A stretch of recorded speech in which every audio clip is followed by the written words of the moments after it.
nós vamos continuar a entrevista iniciada na semana passada sobre os 4 meses de trabalho da FT Covid-19 do MPRJ. Eu quero agradecer a presença do coordenador do Núcleo Executivo da Força Tarefa, promotor de Justiça, Tiago Veras. Promotor, nós temos aqui alguns números bastante positivos que ilustram a eficácia da ação da Força Tarefa nesse período de pandemia. De abril até a metade do mês de julho, a Força Tarefa Covid ajuizou 25 ações públicas em conjunto com diferentes promotorias de justiça e obteve decisões favoráveis em 23 dessas ações civis públicas. Como é que se deu essa integração entre a Força Tarefa e as diversas promotorias de justiça do Ministério Público para obter esse resultado tão positivo?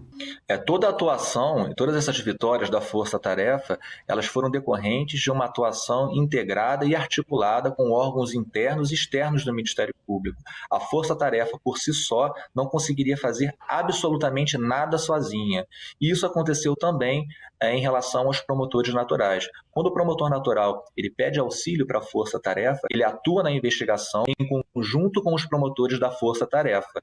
Portanto, eles têm uma participação ativa durante essa investigação, durante cada etapa da investigação, e eles também têm uma participação ativa na redação, na hora de redigir a petição inicial da ação civil pública. Até porque a Força Tarefa, como nós sabemos, ele é um órgão temporário, né? Ele teve uma data que nós iniciamos as nossas atividades, que foi 7 de abril, e em breve a Força Tarefa será extinta. E quando a Força Tarefa for extinta, são esses mesmos promotores naturais que participaram das investigações ativamente, que participaram da redação da ação civil pública, que vão prosseguir sozinhos falando nesses processos judiciais,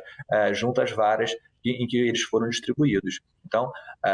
eu ressalto aqui a participação ativa e essa colaboração de todos os promotores naturais. Promotor, outras estruturas do MPRJ, como por exemplo o Grupo de Apoio Técnico Especializado, o GAT, e a Coordenadoria de Segurança e Inteligência, CSI, essas estruturas também contribuíram para o trabalho da Força Tarefa? Contribuíram e muito, né? O GAT foi imprescindível basicamente para todos os processos, para todas as ações civis públicas ajuizadas pela Força Tarefa. Todas as nossas ações civis públicas, elas estiveram baseadas não só em fundamentos jurídicos, não só em justa causa, em provas que nós obtivemos com outros órgãos externos, mas também em pareceres técnicos elaborados por esses peritos do GAT. Então, a atuação desses peritos foi fundamental durante toda a atuação da Força Tarefa, não só na área da saúde, mas como nós já vimos também na área do meio ambiente, do consumidor e em tantas outras áreas. A CSI, da mesma forma, contribuiu sobremaneira para a atividade da Força Tarefa, seja por meio das atividades de inteligência da CSI, em que ela, por exemplo, realizou relatórios de análises de vínculos, né, entre sociedades empresárias que foram contratadas pelo poder público, trouxe informações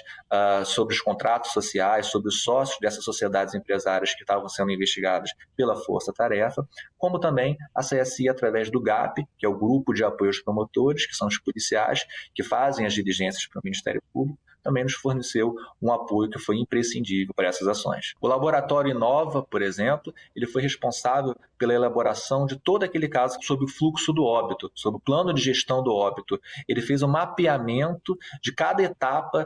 desse plano de gestão do óbito, inclusive tudo que estava ausente, todas as omissões específicas por parte do município, elas foram apontadas por meio de um estudo técnico que foi elaborado pelo Inova, nos fornecendo e nos ajudando com justa causa para o ajuizamento de ação civil pública. O MP em Mapas também foi um parceiro constante na Força Tarefa, seja recebendo e tratando informações de órgãos externos, como por exemplo o Tribunal de Contas, seja tratando as nossas informações, estatísticas e todo o material, todas as peças processuais trabalhadas pela Força Tarefa. O MP em Mapas também nos ajudou a dar publicidade, a ampla publicidade e transparência para o nosso trabalho. Promotor, agora falando um pouco sobre as articulações interinstitucionais, ou seja, as articulações entre aquelas instituições voltadas para a garantia dos direitos constitucionais de todo cidadão. Por exemplo, promotor, como é que se deram as relações nesse período de pandemia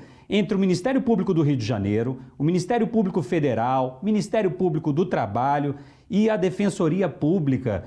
no combate à pandemia? A Força Tarefa também realizou essa atuação conjunta com órgãos externos. Esses órgãos externos temos os tribunais de contas e essas instituições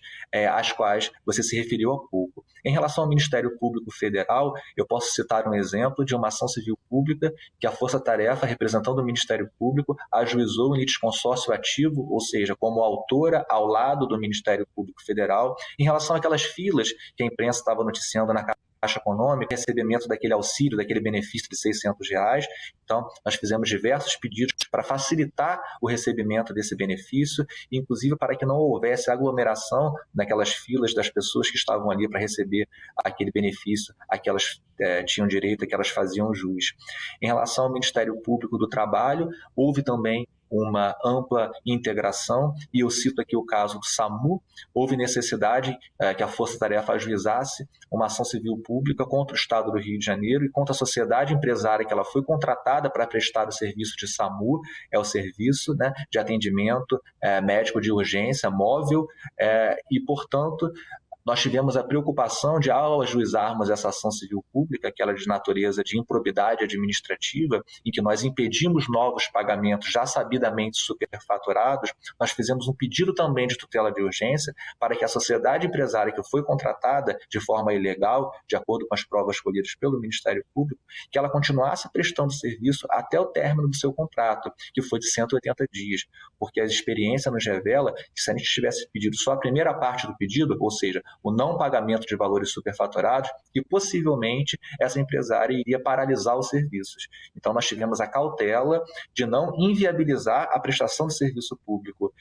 No entanto, essa sociedade empresária, houve notícias de que ela não estava fazendo pagamento para os profissionais que estavam prestando serviço do SAMU. E aí o Ministério Público do Trabalho entrou em contato conosco, nós trocamos informações, trocamos documentos, trocamos cópias dessa ação civil pública para o Ministério Público do Trabalho poder ajuizar as medidas que ele entendia cabível na sua esfera de atribuição em relação aos trabalhadores que estavam sem receber o seu trabalho, trabalhando para o serviço do SAMU. Em relação à Defensoria Pública do Estado do Rio de Janeiro, da recomendação, da ação civil pública e da reclamação constitucional que nós ajuizamos em litisconsórcio ativo em relação ao isolamento social no Estado do Rio de Janeiro. Então foram firmados 2 convênios pelo MPRJ, um com o TCE, o Tribunal de Contas Estadual do Rio de Janeiro, e o outro com o TCM, o Tribunal de Contas do Município do Rio de Janeiro. O objetivo desses convênios era justamente fazer um intercâmbio de informações e documentos de forma mais célere possível.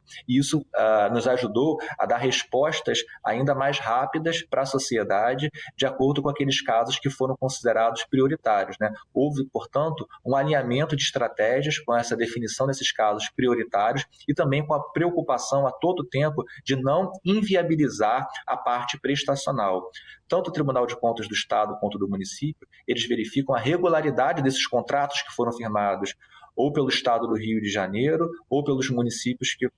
fazem parte do Estado, pelos 92 municípios. E no caso do Tribunal de Contas do município, especificamente o município do Rio de Janeiro. Então, quando eram constatadas algumas irregularidades nesses contratos, a preocupação tanto dos tribunais de contas quanto do próprio do Ministério Público foi não inviabilizar a prestação do serviço. E aí, promovendo a responsabilização, evidentemente, sem prejuízo, de todos aqueles responsáveis por eventuais irregularidades. Então, ao mesmo tempo em que nós promovemos a responsabilização dos responsáveis pelas ilegalidades, nós também garantimos que o serviço continuasse sendo prestado, porque era isso que a população precisava nesse momento. Alguma outra parceria merece destaque, promotor? Merece a parceria com a sociedade civil,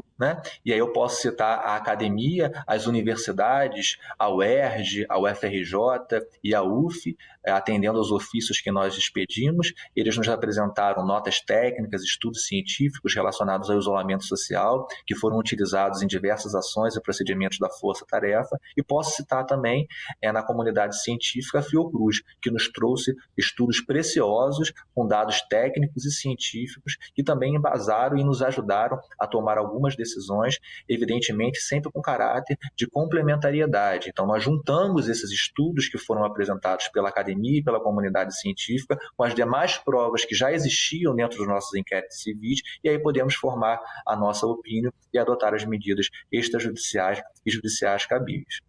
Como é que a Força Tarefa vem lidando com esse desafio da reabertura das atividades econômicas? A todo momento, a Força Tarefa sustentava e ainda sustenta que, quando chegasse a hora da flexibilização acontecer, que ela acontecesse de forma responsável, com faseamento, observando a progressão dessas medidas, e se houvesse algum indicativo de saúde indicando uma piora nos índices, que houvesse uma regressão dessas medidas. Então, nós continuamos acompanhando cada uma dessas fases do isolamento, da flexibilização do isolamento social, e ressaltando que a questão ainda está sob júdice, está no STF, pendente de julgamento ainda, uma reclamação em que nós estamos questionando essa flexibilização que nós entendemos que foi feita de forma precoce, haja vista que não foram apresentados os estudos científicos que a Força Tarefa entendia, de acordo com a legislação e com a própria jurisprudência do STF, que deveriam ter sido apresentados. Em paralelo, no que tange ainda a essa questão da flexibilização, merece destaque que a Força Tarefa ela assinou um protocolo interinstitucional com a Polícia Civil, com a Polícia Militar e com o município do Rio de Janeiro para fiscalização por parte desses órgãos com poder de polícia dessas medidas de isolamento social. Não só é importante que o ente público, que o Estado e o município, por meio de seus decretos, instituam essas medidas de isolamento social e até que flexibilizem na hora que chegar o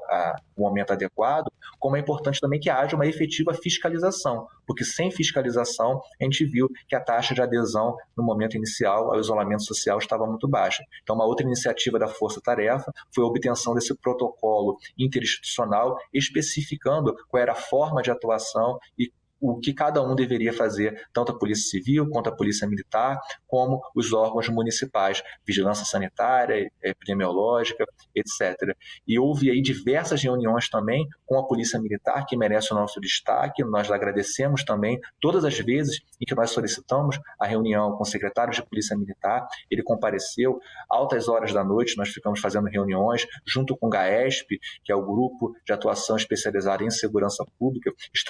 tração de estratégias para que fossem evitados os danos colaterais na hora em que a Polícia Militar fizesse essa fiscalização do cumprimento das medidas restritivas de isolamento social.